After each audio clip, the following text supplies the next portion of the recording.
world powers must act together because if we're not at the table, we're on the menu. Somewhere Europe has to grow out of the mindset that Europe's problems are the world's problems, but the world's problems are not Europe's problems. चुन चुन करके हिसाब लेना ये मेरी फितरत है. Why should it be a problem if I'm smart enough to have multiple options? You should be admiring me. Bharat झुकने वाला भी नहीं. The rise of India will be determined by India. It will be determined by our strength, not by the mistakes of others.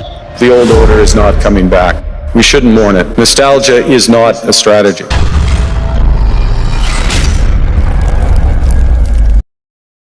Hey guys, welcome back to my channel. Now today's burning topic is why India-UAE alliance could save the rupee.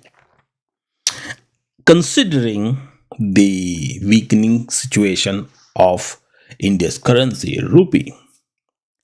See, what happened is that on May 10th, Prime Minister Modi, in a public event in Hyderabad, he asked Indians to stop buying gold for at least a year. And here's why he did that. See, India is the second largest importer of gold. India imports $72 billion in gold annually.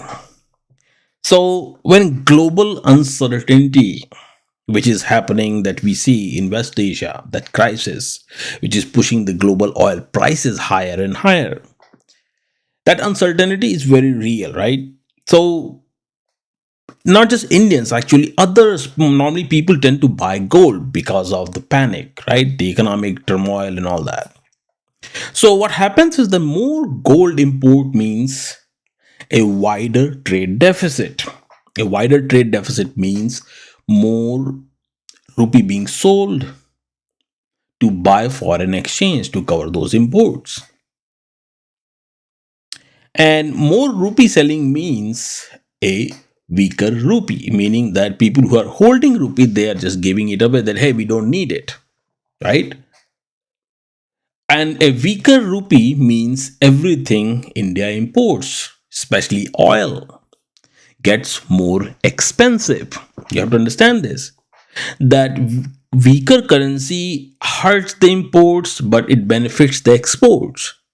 And in the situation of India, where there is already a $300 billion of trade deficit, so when you start to buy more gold and so government will have to import more gold or anything else, rupee depreciation will do what it will do is that it will cause more inflation, right? So it hurts the imports, all right? So this is why it becomes very important that Prime Minister Modi said that don't buy gold and try to minimize the imported products, buy the Indian products. That's what he said. But here's the problem, that currencies, they do not become stronger because governments make speeches or requests. Currencies become stronger when trade, energy, infrastructure, and payment systems create reasons to use them. Whatever you do, you have to create the need for others to use your currency. How do you do that? Like, for example, China. China created the need for its currency to be used, as in through BRI and all that, other flagship projects. US created the need through petrodollar, so that people use the dollar. Okay, so those are the things. So, and this is where I think that UAE becomes extremely important, because UAE gives India something very few countries can provide at the same time. Okay, that is scale, energy security, trade infrastructure, and long-term economic integration. And the most important thing of all, if you have to pay attention to certain things, okay, certain speeches, like Dr. S. Jaishankar in one of the BRICS emergency meeting last year, he said that we want to push for shorter supply chains. So UAE provides that as well, the shorter supply chains. Now, you have to understand one more thing. I will tell you that uh, just recently, it was, I think, early this year, sometime in January, actually, the Condinia, the INS Condinia, the wind-based ship, the Stitch ship that was, they did an experiment on it, right? So you have to understand that those type of systems can be used as well for trading as well. The trading that is not time crunch, or that does not require, that is not time dependent, that yeah, you have to be there in a certain time. So it takes 2 weeks to get there and come back. So you're using the wind, so definitely you're going to save lots and lots of diesel or the shipping fuel. Okay, so you have to understand these certain experiments are done, but those experiments are done for these type of situations too. Okay, so anyways, guys, if you enjoy this kind of geopolitical and economic analysis, please like this video, subscribe to the channel, and check out my book Emerging World Order 2025 on Amazon Kindle and paperback. Okay, so let's get going, let's get started. Let's talk about why UAE is the key to save Indian currency. Okay, see, the reason number one is that UAE provides the scale. Now you have to understand this very carefully, okay?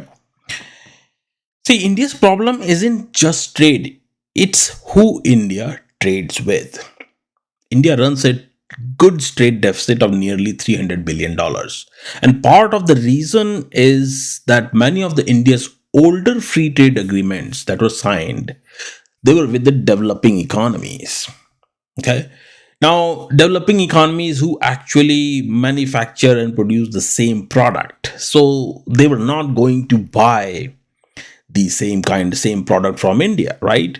Like, hey, if India is producing underwear and say Indonesia is producing or making underwear, then what? India and Indonesia is going to exchange underwear trade or something? No, they're not going to do that, right? So what happens is that in many cases, instead of becoming major export markets for India, those countries actually ended up exporting more to India than India exported back. So India ended up importing more from these countries for some geopolitical and diplomatic reasons, that yeah, let's build good relationship. If we import from them, then they become dependent or something like that. And this was done with the old UPA government. Okay, now, but what's happening now is that the strategy is changing. Okay, see, many of the older FTAs are being renegotiated. If you go look into, that's why India has signed 8 or 9 FTAs in last 5-6 years. It's very pretty fast. They've been renegotiating, and one of the major ones was with Europe, right? So India is increasingly signing deals with Western partners now. Why? Because Western countries, they tend to be the larger consumers and more import dependent. And that potentially gives India, I would say, a chance to expand or widen its exports and slowly narrow that trade deficit, right? The biggest one was, like I said earlier, that India European Union trade deal, right? The free trade agreement, which was called the mother of all trade agreements. Okay. Now, and that trade is $132 billion annually. So the close second is which one? The India UAE, which is $100 billion, and India UAE CEPA, Comprehensive Economic Partnership Agreement, or what, something like that. Okay, that is called CEPA. Now, actually, let me share my slide with you. Okay, so stay with me till the end, because this is gonna be very interesting. This is very, very important. Okay, so yeah, 1 second, give me a second. I'm just trying to. Okay, so right here, all right, and so you can see that thing, right, that in the slide, that India UAE trade is $101 billion in year 2025-2026. And second consecutive year it was above $100 billion. So for reference, if you look into it, right, if you look into it, then for reference, like right here, that India Australia trade is $24 billion, India New Zealand trade is $2 to $5 billion, give take, and in next 5 years India Australia trade will probably go 25 billion or $30 billion. That's the plan. And India New Zealand trade will be probably $10 billion, give take. So now you understand the scale, right? The why I'm saying that this scale actually matters.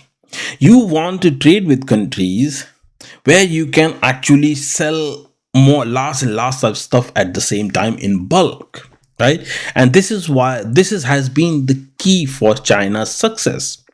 China started off trading very early, and China was very fast at this, that they're going to trade with the Western countries. That's how they actually increase their export volume. Okay, so that's the strategy now India is applying.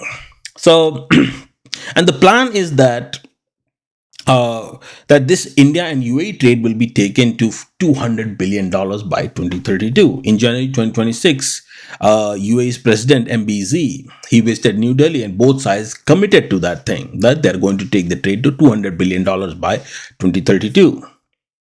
And that's basically, if you look into it, that's doubling in 6 years, $200 billion.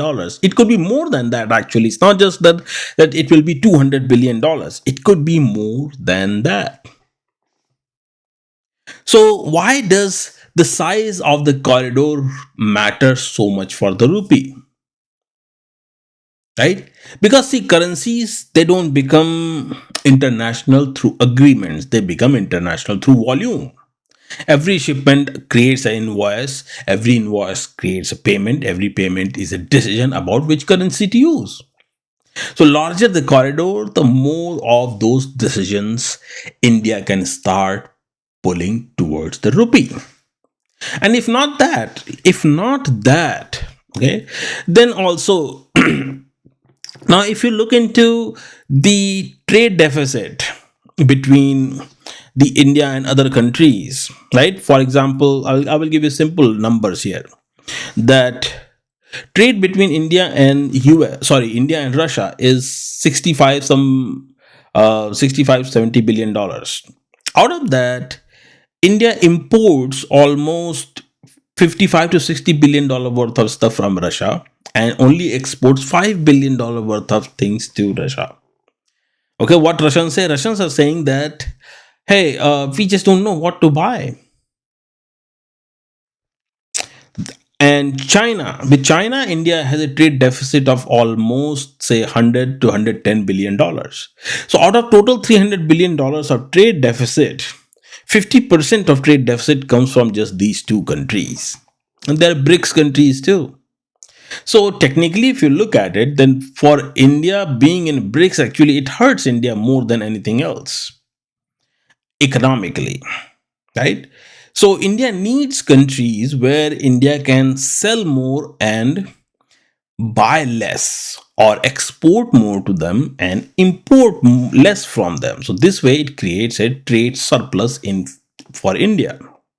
And when you have trade surplus, so if you can narrow down that $300 billion gap, right? If you can narrow down the $300 billion gap to say 25 billion or 50 billion, and then even less than that, and if then time comes when it is surplus, then you will start to see rupee actually becoming stronger and stronger and stronger.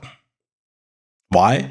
Because then you don't have the trade deficit. You are not selling rupee. Okay, you have to understand that currency depreciation occurs because of the market, and currency devaluation happens because of the Reserve Bank policies. Okay, so this is why scale matters. Okay, and this is why comprehensive economic partnership agreement matters between India and UAE. All right. So now I hope you understand why I'm talking about. So UAE actually, it provides that kind of scale. Okay. So what India is doing is that for when it comes to UAE, let's look at the slide again. That India is not just selling into UAE, India is plugging into a global network. You have to understand that Abu Dhabi and Dubai and all these places they are, I would say, a- it's a oriental place, like it's like a multiple continents, diverse, right? It needs pharmaceuticals, engineering goods, electronics, gems, jewelry, food, you just name it. So, and UAE re-exports what to reach to what? Gulf, Africa, CIS, Middle East, parts of Europe, all that thing. It's just not only, actually it's not about trade when India does it with UAE. It's about using that influence in the parts of Africa too. Okay, so UAE provides that to India. Like for example, UAE is offering India a naval base in Somaliland. Okay, there are other things that I'm going to talk about in some other video, but there are some interesting developments going on, and I'm going to get into that later on. Okay, that is that is for the defense pact and all that. Okay, all right. So that's what the scale does. And that's why UAE is very important when it comes to scale. Let's get into the another reason for this whole thing, okay? Now, the reason number two why India UAE CEPA actually is very important is the Rupee Dirham corridor. This is basically a textbook de-dollarization move. Okay, what exactly is happening here is that India and UAE, they have formalized what's called local currency settlement system, the LCSS. Let me actually share my screen real quick. Okay, so there you go. So in July 2023, India and UAE basically they formalized what's called local currency settlement system, LCSS. Okay, the idea is very straightforward. The trade between India and UAE gets settled in rupees and dirham directly, no dollar in the middle. Now, why that is, right? Why that is the case? See, here's the thing. Because almost 30 to 40% of UAE's population is Indians. Okay, so and when they go to UAE, they prefer rupee, and there is a need for rupee over there, right? Like I said earlier, that if you want to make your currency stronger and to be used all over, then what do? You create the need. So in UAE, with the 40% of Indians that live in UAE, they create that need. Okay, that's why rupee dirham trade is very important. The rupee corridor, you can call it. Okay, and the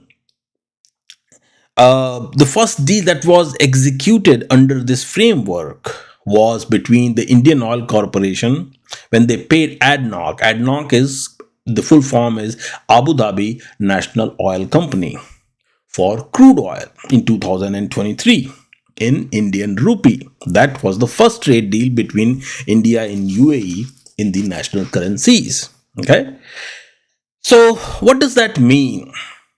It means that India and UAE are not going to use dollar. They're going to eliminate everything that's between the dollar, and rupee will be used rock solid. And in fact, India's UPI has been approved over there too. Okay, so the India UAE, the oil trade that happened in the national currency, this was not actually it happened actually before India Russia trade deal, the India Russia national trade deal in national currencies. Okay, it happened with UAE, not with Russia. So that's the thing. And LCSS was actually designed to cover almost 20-25% of India UAE trade deal in local currencies initially. Okay, so basically nostro vastro account for Indian exporters they just they create the invoices in UAE in dirhams, and receives dirhams in a UAE bank account, and UAE exporters invoice in Indian rupees and receive rupee credited to a social to a special account in India, like that. So that's how it is. Okay, that's the nostro vostro mechanism for pretty much any national currency trade with India. And dollar is simply excluded from the chain. Why that is? Like I said earlier, because of the population, the diaspora that is there. Okay, now let me give you another perspective on this, that right now the trade is $100 billion between India and UAE, and they're saying that by 2032 trade will reach $200 billion. So if we assume that lots of trade is being conducted between India and UAE because of the Indian population there, or diaspora. So diaspora is right now, let's say, 35%. So what's gonna happen? Is it gonna double? Is diaspora is gonna double from 35% to say 50-60%? Chances are that that's what's gonna happen. By 2032 UAE will have a very large portion of Indian people over there living. So probably that population will be around 50% or so, 50-55%. Okay, and UAE may become actually the main hub of India's Africa trade. And UAE is also linking its payment system with India's gift city as well. Gift city is basically a currency exchange market, where where you register and international laws fall over there. The Indian inside the gift city, local laws don't apply. Okay, or in the gift city, international laws apply. Okay, so so over there, all the currency exchange and everything else is determined, all those rates.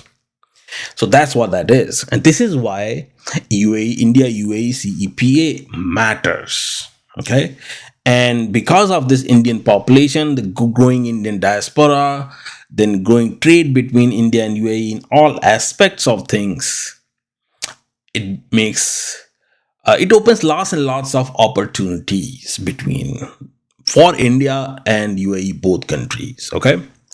So let's move into the next reasoning.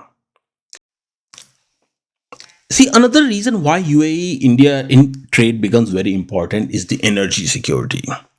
Now, this is the paramount, this is the top problem for India to solve permanently. So let's talk about energy. Okay, because the connection between energy security and currency strength is one that most people underestimate.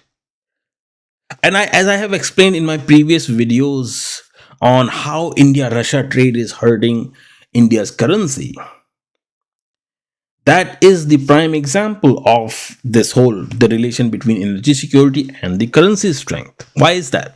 Because more you import, India imports around 85% of its crude oil. Now think about it. 85% of its crude oil is imported. And there is no solution for this problem. Okay, let me share my slide so that you can see the numbers too. Right here.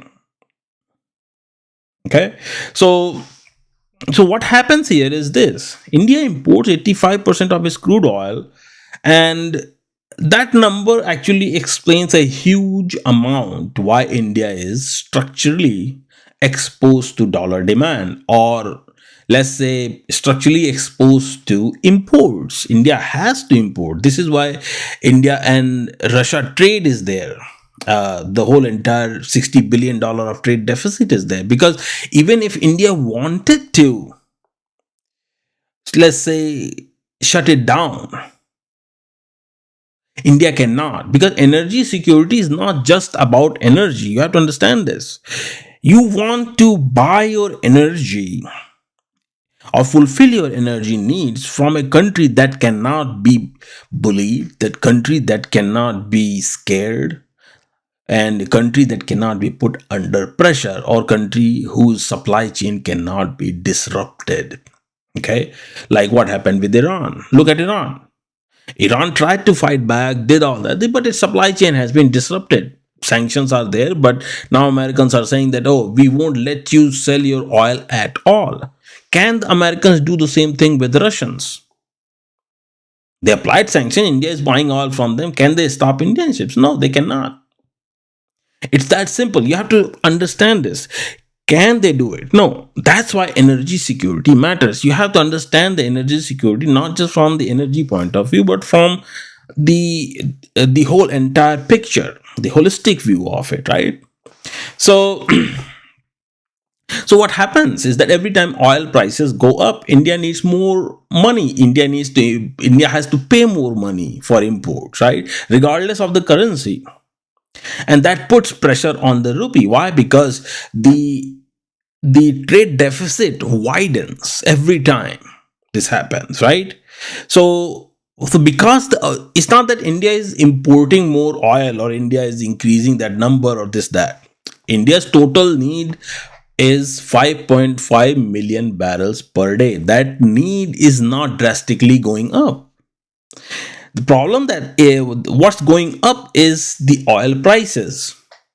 Okay, you have to understand this.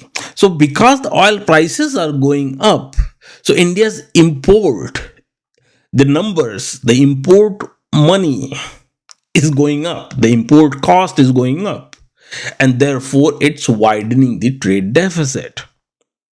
You have to understand this, okay? So it's widening the trade deficit. So what's happening? It's weakening the rupee. And when it weakens the rupee, like I explained earlier, what happens when your rupee is weakened? There is inflation. Prices of things automatically start to go up. Okay? This is where UAE comes into play. Okay? See, what happens? So energy security and rupee stability, like I said, are not a separate conversation. They are the same conversation. And what UAE does, UAE gives 3 distinct layers of energy protection. And let me actually share my slide real quick here once again. Okay. Now you look into storage, long-term supply, and LPG security. All right. So first is the storage part, right? So what is storage part? One of the agreements that Prime Minister Modi signed in January was a strategic collaboration agreement between India's Strategic Petroleum Reserve Limited and ADNOC. So India's Strategic Petroleum Reserve, ISPR, and ADNOC, this opened the door to what? Storing crude oil inside UAE, specifically at Fujairah. And UAE is building a pipeline that will bypass the Strait of Hormuz in Fujairah, and that's where the main terminal will be, where the pipelines will eventually open. That's the exit for the oil. That's the terminal, okay, where the port ships dock and where the tankers are filled with the oil, okay. And this will be what? This will be the India's strategic reserve architecture. All right. So what's happening here? That this is India extending its energy storage footprint into the Gulf itself. And what this will do, see, the benefit is that, let's say if India gets into a war type situation, normally countries, what they do is that they try to bomb the strategic reserves. But if you have strategic reserve in some other country, then the other country who is bombing you will have to attack other country to bomb the strategic reserve over there. That means other country will get involved into the war and war will escalate, right? Now, second thing that UAE provides as far as energy security concerned is the long-term supply. And you saw the number, right? That in January 2020, ADNOC Gas signed a 10-year LNG supply agreement with India. That is 0.5 million metric tons per year, starting from 2028. Why? Because by 2027, Fujairah pipeline, all those terminals will be completed and they will be open for business. So that's basically a decade guaranteed supply. that removes India from the volatility of spot markets. You have to understand the spot market trading, future trading, all that matters. This is where these are the things you have to understand in the import export business. Okay. Now, and third is the LPG security.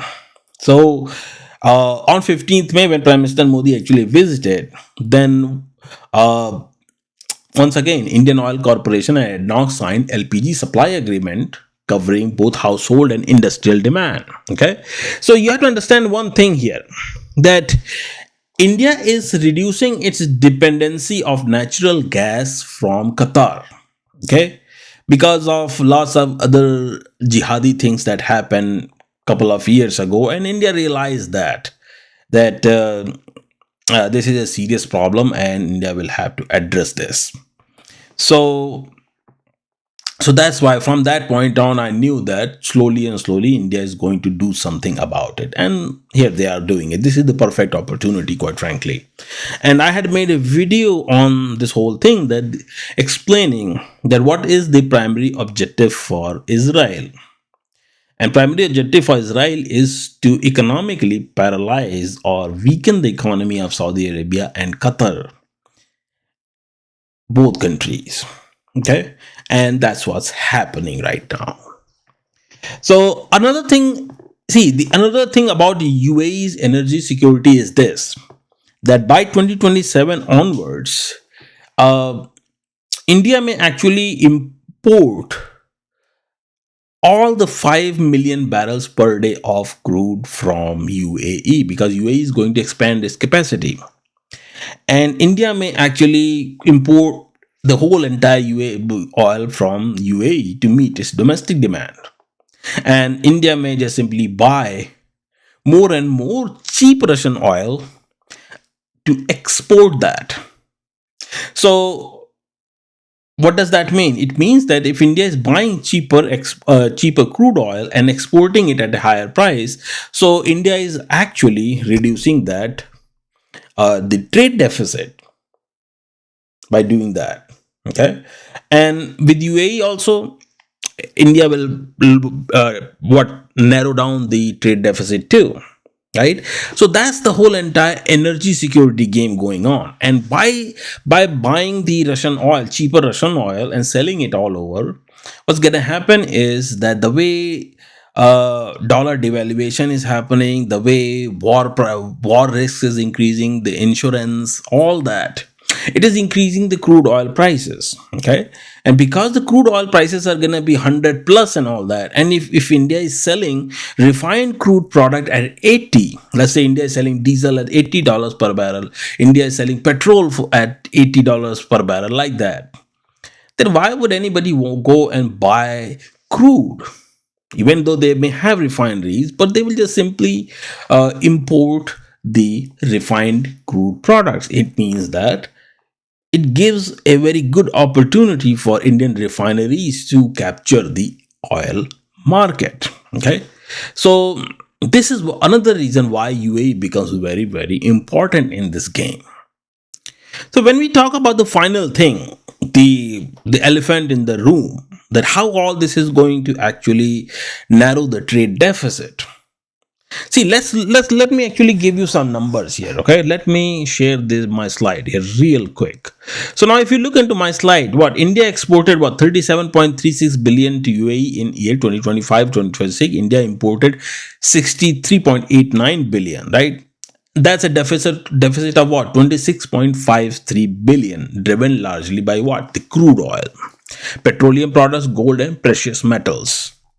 Now deficit is real, yes, but first thing you have to look at it is in a large volume of trade compared to Russia, where it is 60 some billion dollars. Here it is $26.53 billion. And I'm not going to waive this thing either. Okay. Now, why this is important? Why I'm saying that this is nothing and this has a potential to actually further narrow down, and actually India may run into trade surplus. Why is that? See, because you have to understand what UAE is. UAE is mainly a country that uh, is a financial hub in a way, and it exports oil, natural gas, and all that. UAE does not have agricultural land. UAE still needs goods and water, all that type of stuff from the countries. And which is that country? It is India. Now, if you look into the numbers, what you find is the non-oil trade between India and UAE, it grew nearly 20% last year to reach $65 billion non-oil trade. So what does that tell you? It tells you that the relationship between India and UAE is not just about energy dependency, right?